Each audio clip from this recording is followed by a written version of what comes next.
Okay, so moving on to our lesson. So we have the principle of superposition. So let me read from the definition of Hibbeler. The principle of superposition forms the basis for much of the theory of structural analysis. It may be stated as follows. The total displacement or internal loadings, stress, at a point in a structure subjected to several external loadings can be determined by adding together the displacement or internal loadings caused by each of the external loads, acting separately. For this statement to be valid, it is necessary that a linear relationship exists among the loads, stresses, and displacements. The two requirements must be imposed for the principle of superposition to apply. The material must behave in an linear elastic manner, so that Hooke's law is valid and therefore the load will be proportional to the displacement. Number two, the geometry of the structure must not undergo significant change when the loads are applied, such as small displacement theory applies. Large displacement will significantly change the position and orientation on the loads.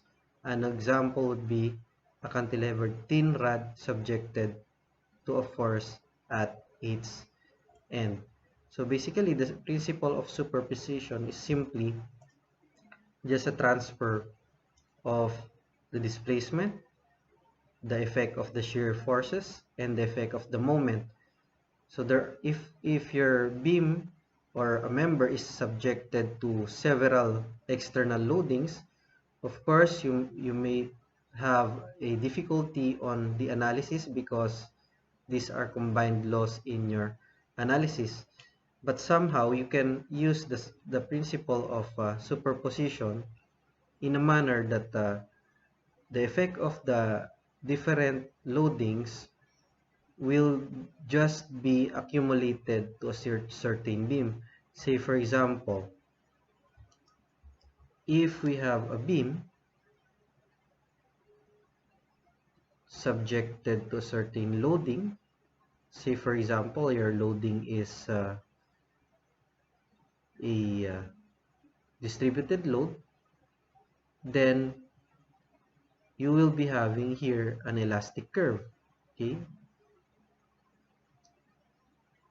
say delta 1. And then if ever that we have a different loading, for example another different loading applied to the same beam,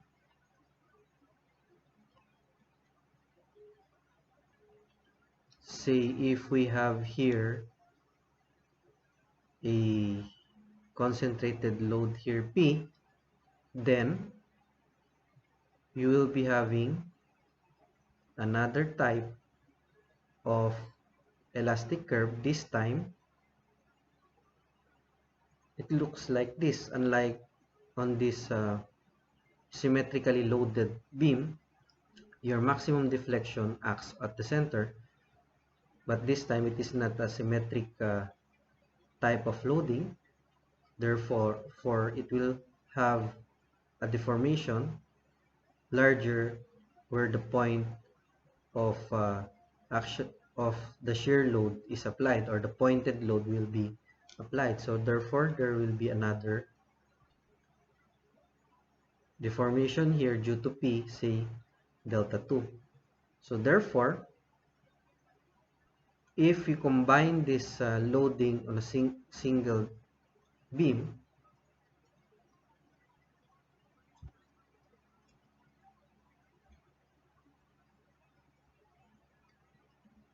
say we're going to have the same beam applying this first loading, say this is W, so this is also W, and then we again apply the P here. By the principle of superposition, the effect is these two elastic curve. So this two elastic curve, meaning if we are concerned with a mid deflection here, of course your deformation will be look like this. Okay, so if we are concerned with the mid here, mid deformation, so perhaps this is delta 1 plus the delta accumulated here. Say the mid here is mid deformation, delta m for this loading. So delta 1 will be just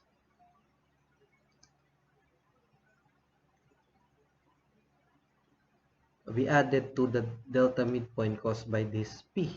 So that is the principle there. By superposition, the equivalent deformation at the midpoint is the delta 1 caused by the W and the delta mid caused by the P. Okay? Now, if we are concerned with the deformation along the P, say this is the deformation along P,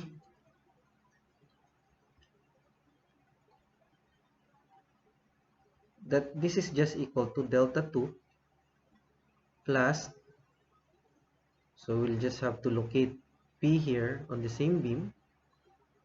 Say I'll just label this as delta 3. So we'll just have to add that delta 3, meaning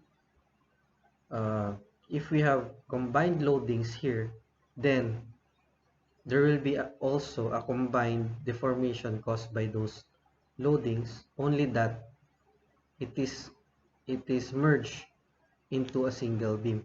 So actually this superposition will be applied on your later chapters on this topic, especially in your structural theory 2, wherein our concern is getting the deformation.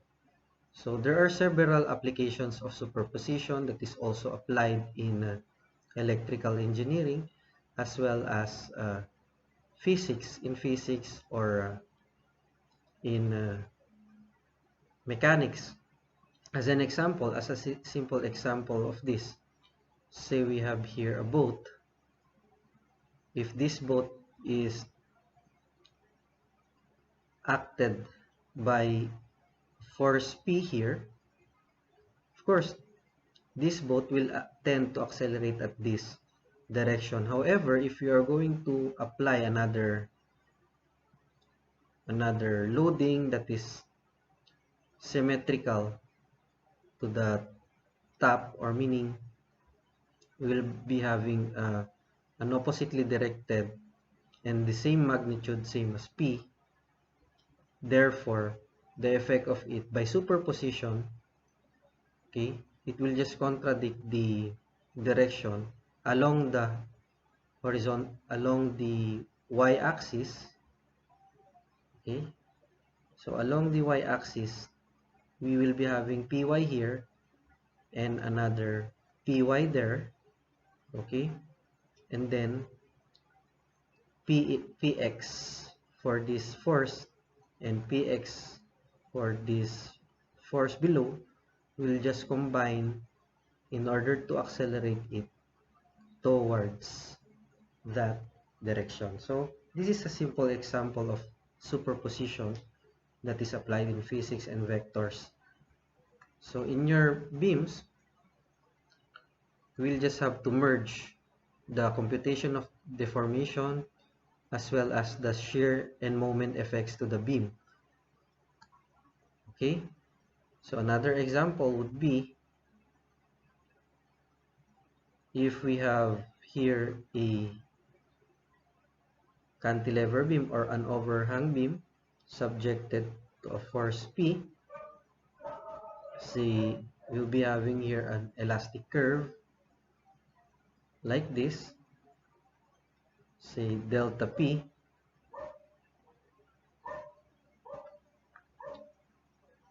and another loading,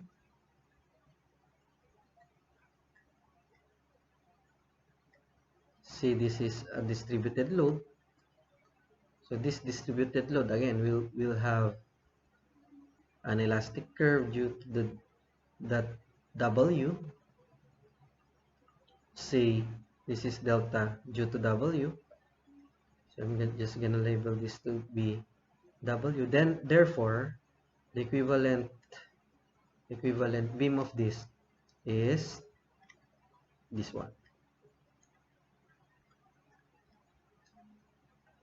Say W P.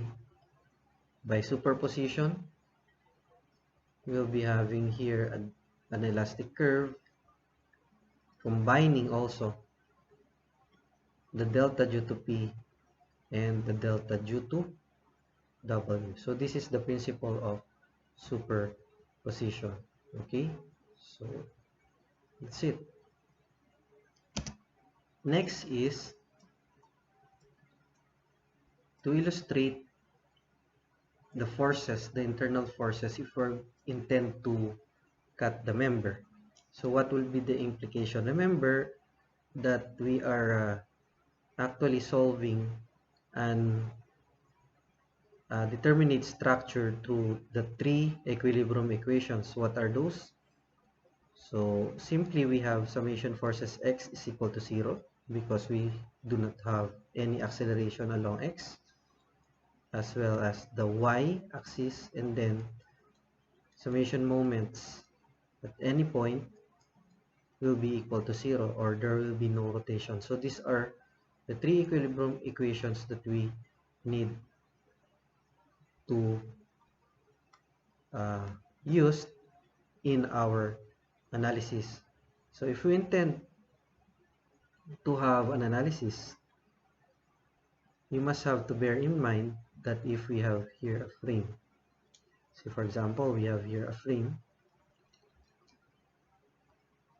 you just have to bear in mind that if different supports will be detached to a certain free body, or we establish the free body, you'll just have to reflect the internal forces as well as the internal forces as an effect of the external forces.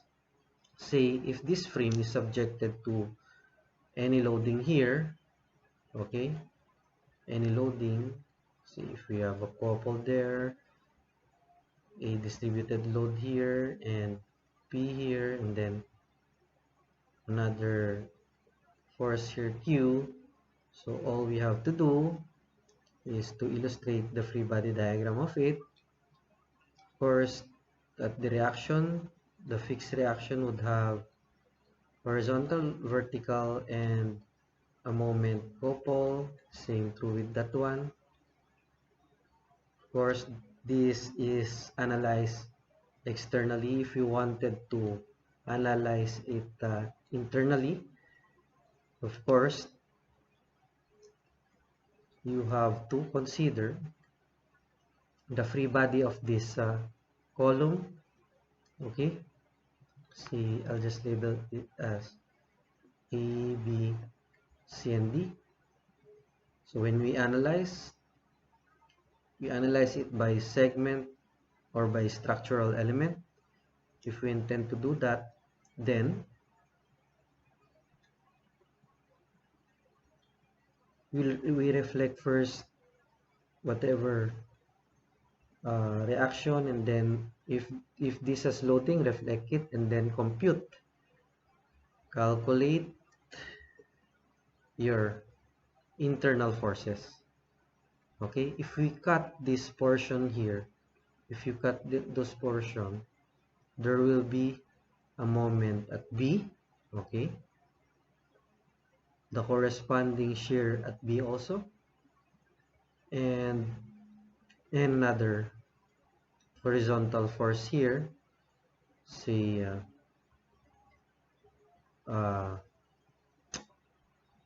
BH,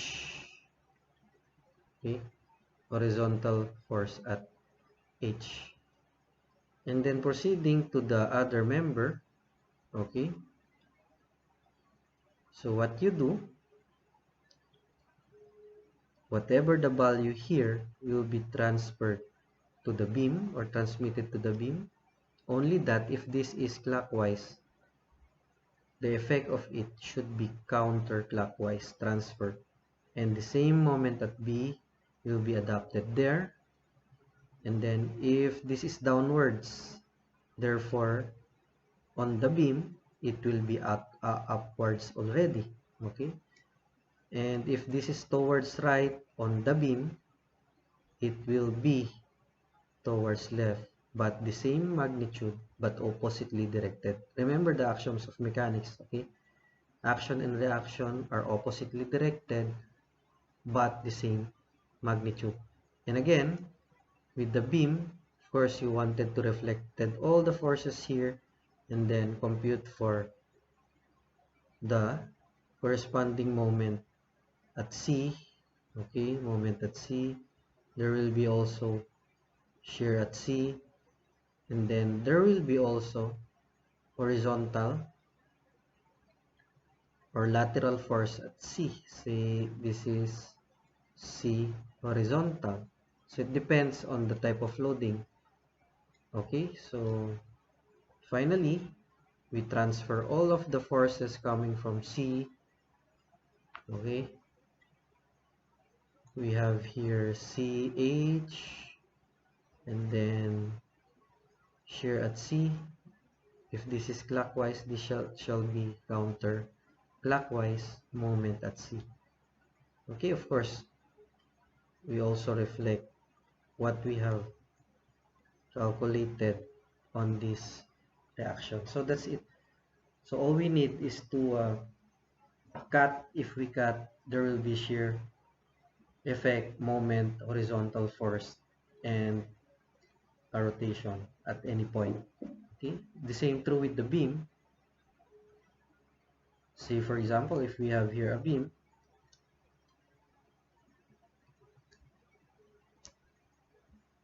at any point in the beam, there will be a corresponding shear force, moment, shear force, and a moment force. Okay, at any point in the beam, there will be a corresponding shear and moment. Say for example, if we have here a section AA, BB, section CC, depending on the loading, of course, the loading are different for A, B, and C. That is why if we are going to have that one, just this is the cut portion. Of course, there will be a reaction here at the pin connection as 2. Okay, so therefore there will be also shear at section A and a corresponding moment at A. Okay, considering the left portion.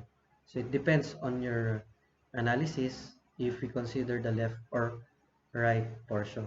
Okay, so this is computed. If we are going to consider the left portion, just consider the portion on the left, what will be the forces here, and then disregard the forces on the right.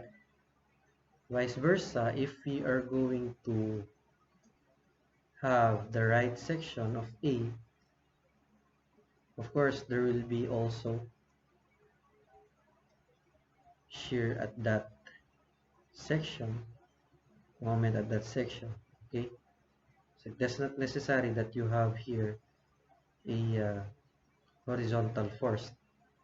Okay, because horizontal force here is already countered by your horizontal force, unless we are dealing with a frame. Okay, so there will be a shear and moment at any point of this.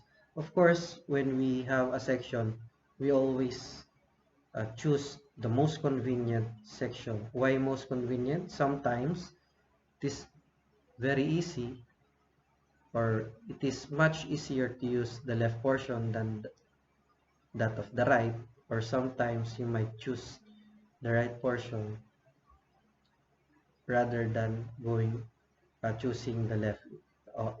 It depends actually on the situation, but for convenience we always choose the shorter one, because the shorter one has or has less forces to consider. Okay, so it depends. Okay, so that's it for our analysis. Moving on. Okay, so moving on to the next topic. So our topic is determinacy and stability of structures.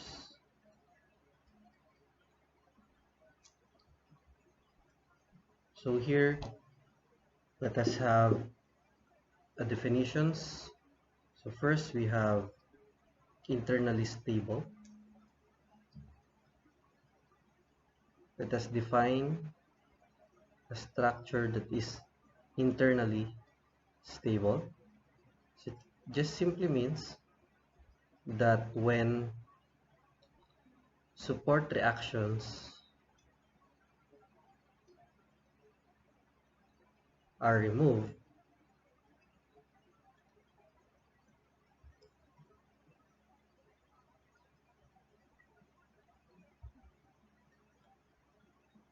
the structure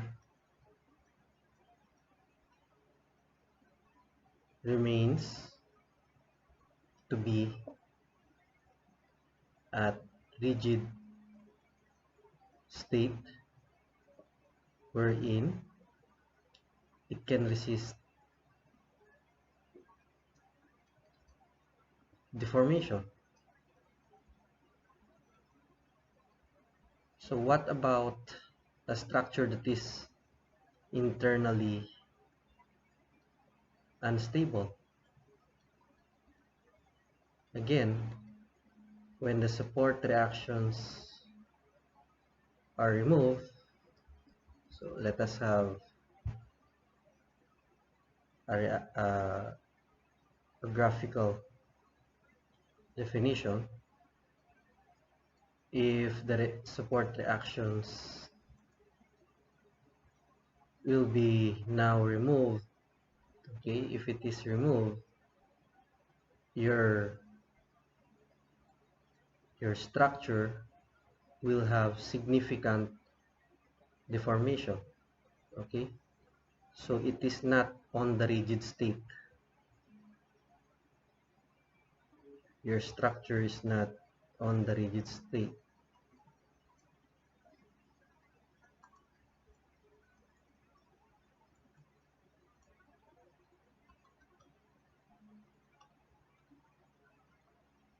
Okay, so that is internally unstable. So by the way, what is a rigid structure?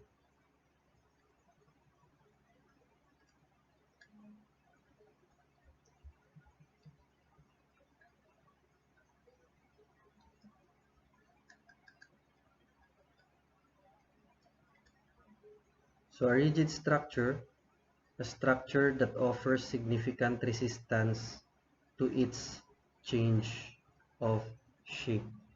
So we have here a controlled, meaning there will be a controlled deformation. So your structure, it offers significant resistance to the change in shape. When we say change in shape, it will resist deformation.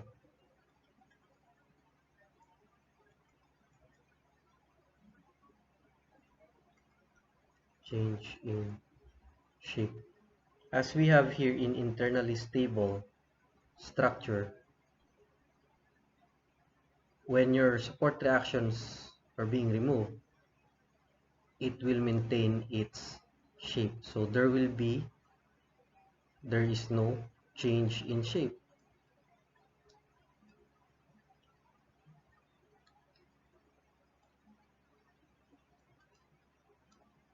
Unlike on the internally unstable, there is a change in shape because it has a small resistance to deformation.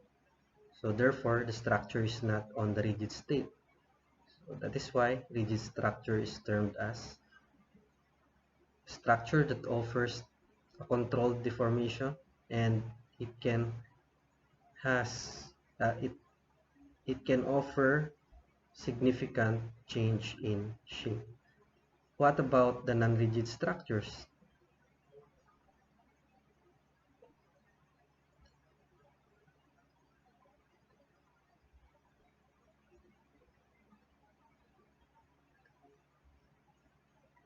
So a non-rigid structure that offers negligible resistance. So if ever that it has a resistance, it cannot really resist the deformation. So meaning it is subject to change in shape. Okay, so the supports would often collapse under its own weight when not supported externally. So it is to subject to collapse because again cannot really resist. So there is a small negligible resistance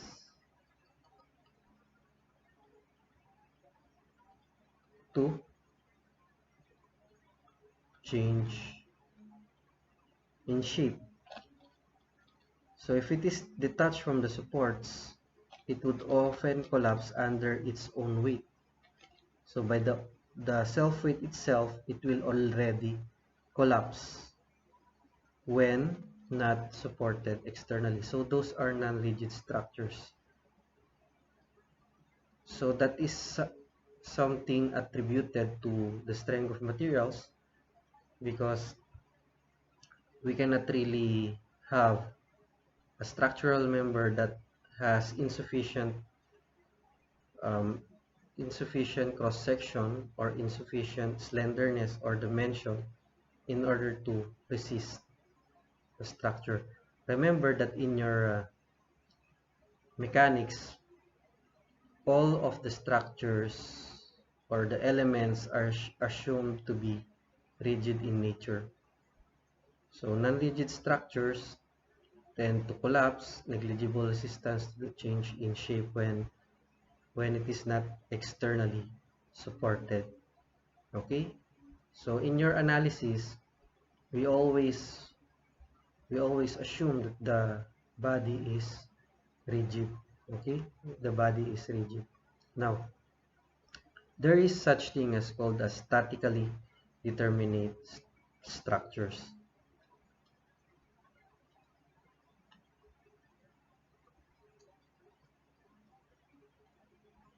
Statically determinate terminate sorry structure. So when we say statically determinate structure, it can be solved by the three equilibrium equations. We can manage to have our solution by this, and summation moments at any point will be equal to 0. Why? Because your unknowns is exactly three unknowns.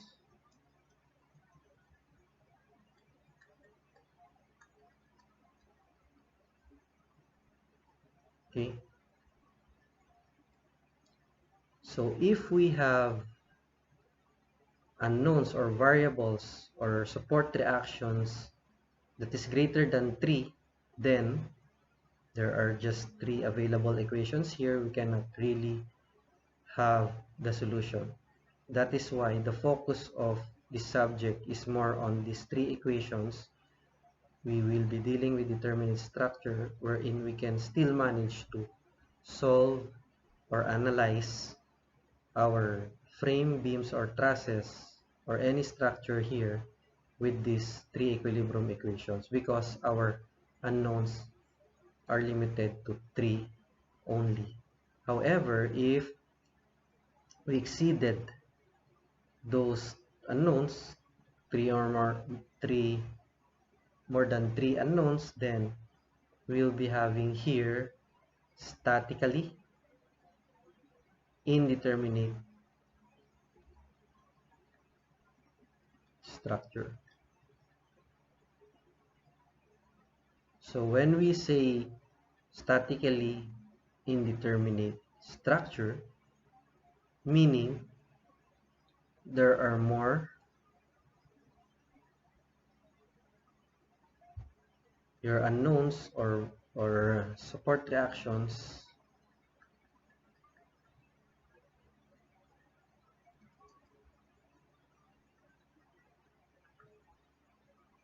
exceed the total number of equilibrium equation, and that is pegged to be 3. That is why in this statically indeterminate structure, your unknowns or support reactions exceed the number of 3. Okay?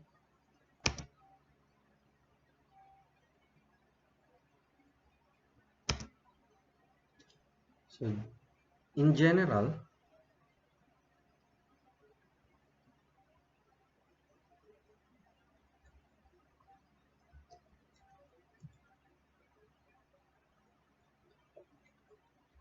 for frames and beams, okay, the formula is that we'll just have to compare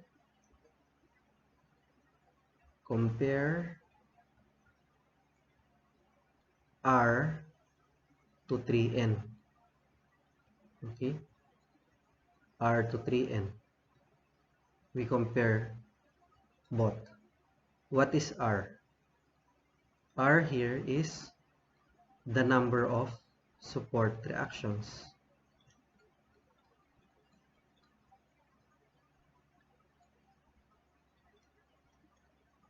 And N here is the number of parts. Okay? So when we compare that one, there will be 3 conditions. If R is equal to 3n, therefore it is determinate. Okay? Why? Because again, if your R is 3 and it will not exceed 3, your number of unknowns will not exceed 3, and that will be equal to a determinate structure. N here is the number of parts. Okay? So next, R3n. If it is greater than, then it is indeterminate, and if it is less than, again, we have already mentioned this on the criteria on instability, that if we have less than 3 reactions, that will be unstable. So a practical example.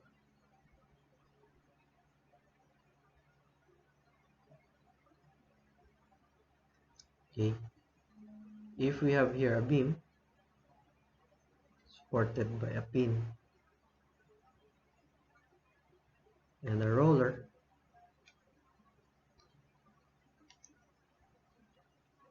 so we'll just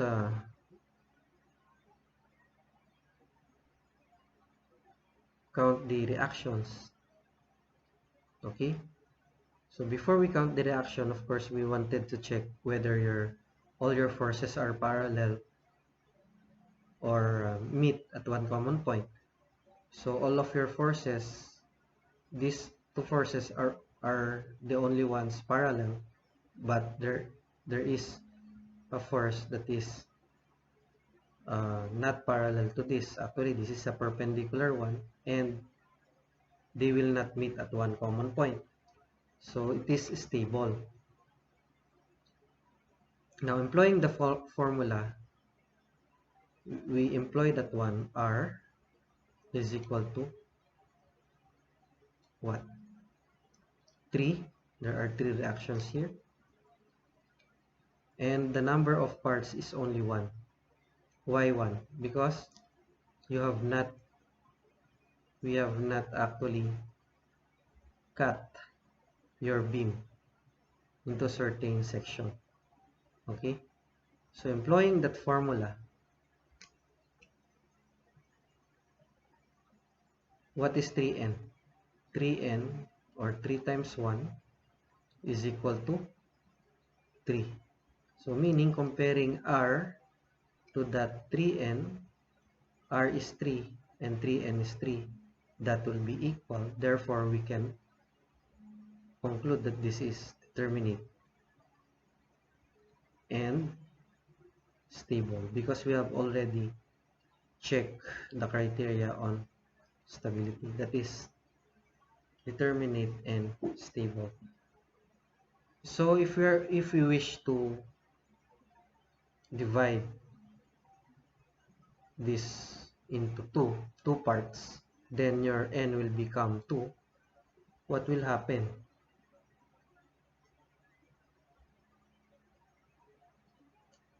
We'll be having here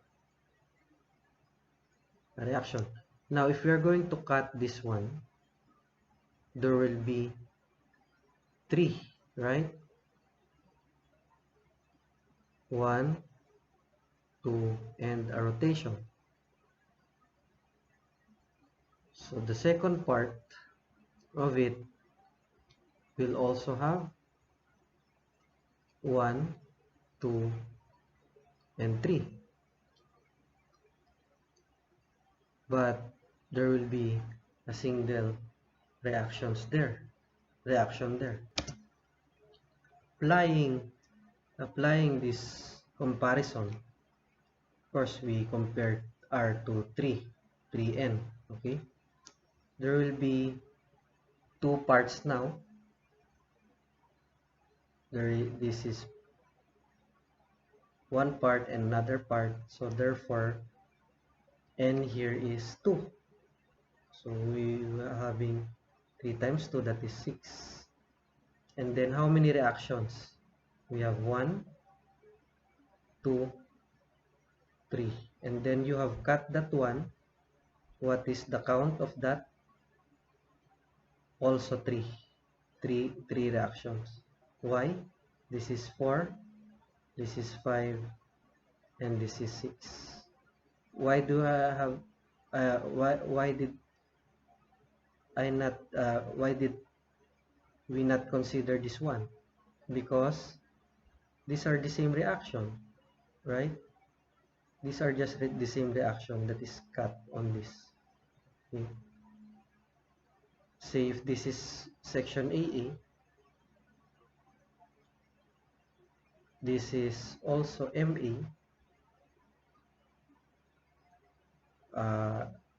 RAX, this is RAY, this is also RAY, right? And this is RAX also, and this is also MA. That is why we just regard a single count for that. Okay, so meaning R is 6, and again we come up with 6 is equal to 6. We go back to this determinate and stable. Okay, so that is the general formula for frames and beams. Again, we just compare R to 3n, R is greater than 3n, or R is less than 3n. For a detailed evaluation, let us have the formulas for beams. First for beams, then for frames, and for trusses. We can also use a detailed evaluation if we have an internal reaction. So what is internal reaction? If we have here a simply supported beam, if we added here a pin connection connecting or cutting these two beams or connecting these two beams by a pin at the center, you might conclude that this is indeterminate because you might assume that this is a redundant reaction. However, it is not. This is not a redundant reaction because this is an internal reaction. This is actually an internal pin and it cannot be counted on your number of reaction. Okay, so it is an internal reaction actually. So this is an internal reaction. So the same true if we are going to have a beam, simply supported beam. When we add here an internal roller between these two beams, then this is not a redundant reaction but also an internal reaction. So for the formula, we just compare R to C plus 3. So R is compared to C plus 3 on 3 conditions. If we have an equal, this is determinate. If we have a greater than, this is indeterminate. If we have less than, this is unstable. And what is C here? C is a coefficient wherein if we have a hinge that is equal to 1, an internal reaction. If we have a roller, we will peg C is equal to 2. So these are internal reaction coefficients. Okay, so we set that C is equal to 1 for hinge, C is equal to 2 for a roller support. Why is it that this is 1 and that is 2? Because on roller we can form two equations, on hinge we can form a single equation if we have internal reaction. Again, this is not counted on R here, but is counted by a coefficient that is set to have these values. Okay. For frames, we have to compare 3B plus R to that of the 3J plus C. Okay. Again, on 3 scenarios. There are 3 possible scenarios. When this is equal, again, this is determinate. If this is greater than, this is indeterminate. And if this is less than, therefore this is unstable. Okay. What is B here? The number of bars or the number of members. Okay, let me write that one. B is the number of bars or members. R is simply the reactions. Same true with this one. Number of reactions. and then J is the number of joints, and then C here is the internal reaction coefficient that is pegged to those values. Okay, for trusses, we have to compare B plus R to that of the 2J, possibly on 3 scenarios. Again, if this is equal, it is determinate. If this is greater than, this is indeterminate. And if this is less than, this is unstable. So let us have simple examples on this.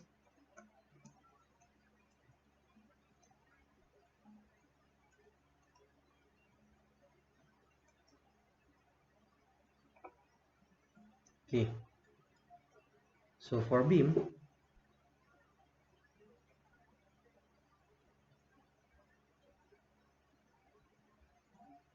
if we have here an internal pin, your R here shall be compared to C plus 3. What is C for internal pin? That is 1. Okay, 1 plus 3.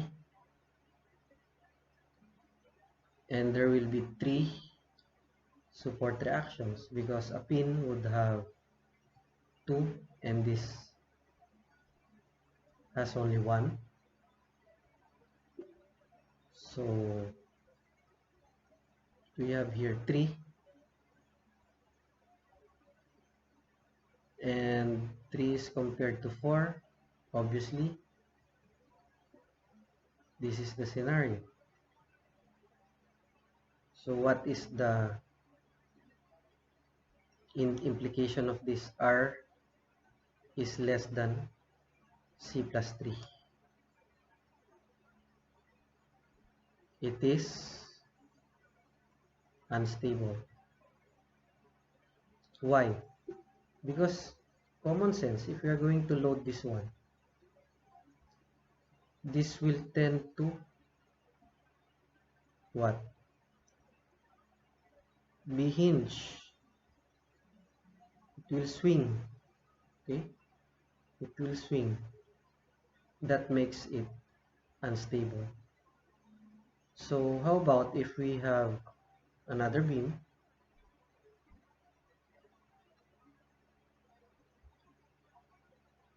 with an internal roller here? So again, R is being compared with C plus 3. Okay,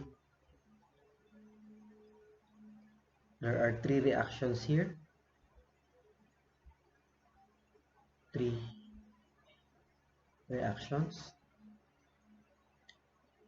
What is C for a roller, internal roller? We have 2.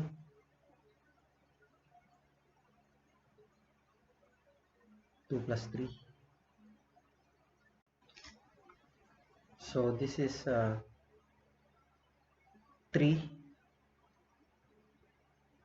This is 5. So obviously 3 is less than 5. Again, this could be unstable. Okay, so let us have an example so that we can appreciate some conditions. If we have a beam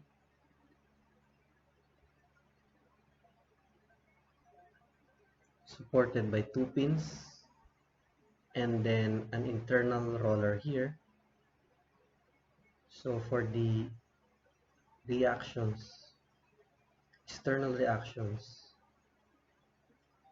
is counted to be equal to 4, and then C here is for a internal roller, we have equal to 2. So if we're gonna compare that, our C plus 3, so we have 4,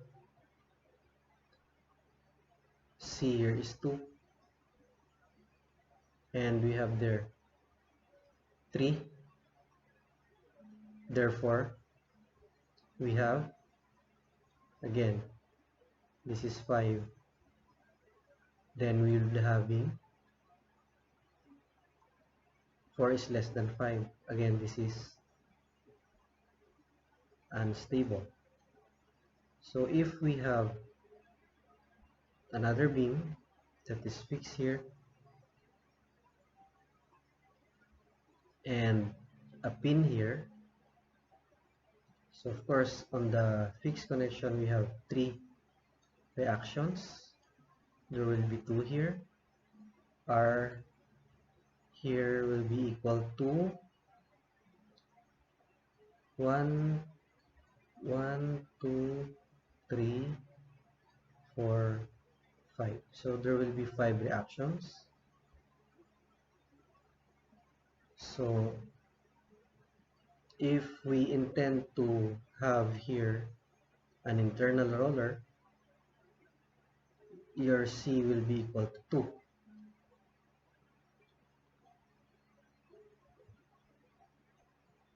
So R now will be compared to C plus 3. So if we have an R of 5, your C is 2 plus 3. So we'll be having 5 is equal to 5. So this is the appreciation wherein we have an equal R to C plus 3. Therefore, this is determinate. Even though we have a lot of external reactions here, by adding a certain internal roller depth, it will yield now to determinate, meaning we can proceed to an analysis by employing these 3 equilibrium equations.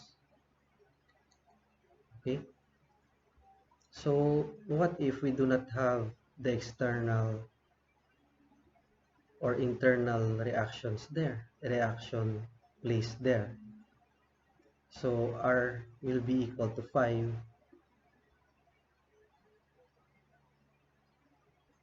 Remember, our formula is R is being compared to 3n. So your R is 5 and your number of part is 1. Then 5 is greater than 3. This is indeterminate to the second degree. Why second degree? The excess to 3. That is the degree of indeterminacy. So that is what we call the degree of indeterminacy. If we have a beam like this. Okay. So the use of internal reaction is to make it determinate by adding an internal roller depth. Okay. So that's the rationale of internal reaction. Okay.